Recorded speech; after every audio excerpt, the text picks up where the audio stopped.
My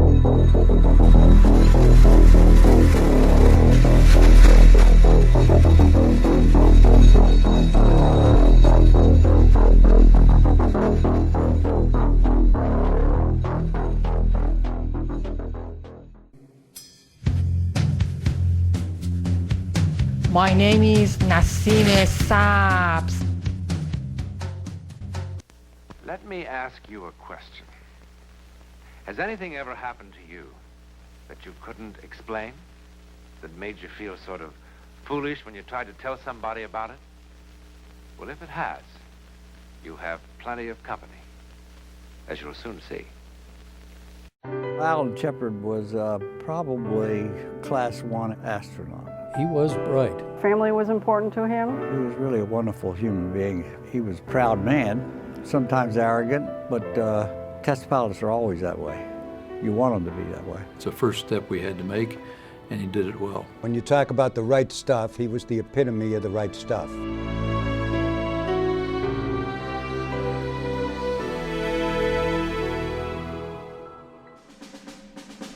I remember my father saying when the original 7 astronauts were first chosen was that they were very competent, very competitive, and it was going to be a good fight to win the prize, as they called it. It was friendly competition, but it was intense competition. I certainly wouldn't deny that. Well, he was very confident in what he could do, and he pushed himself. He really did go beyond what he could possibly do.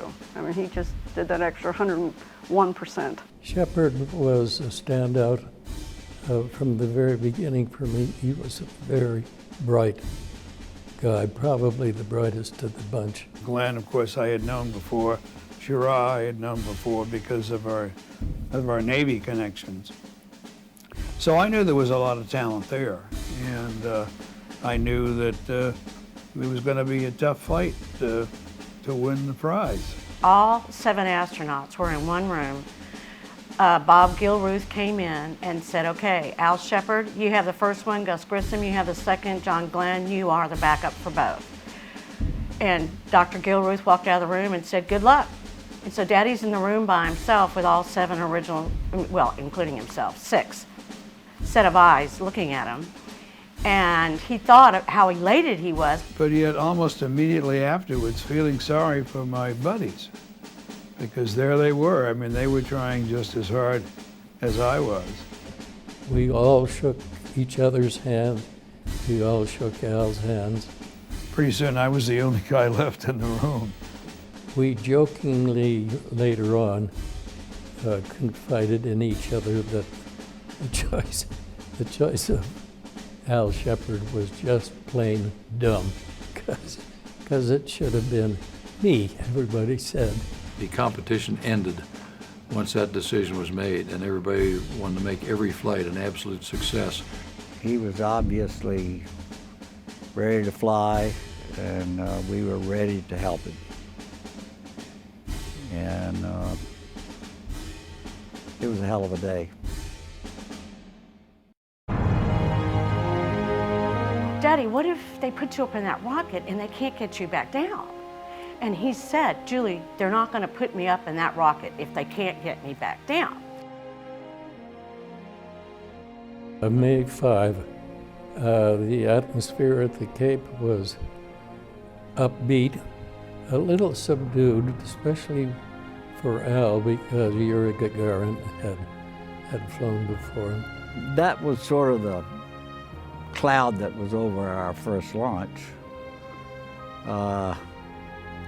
But nevertheless, the day came. Our entire front yard in Virginia Beach is covered with reporters.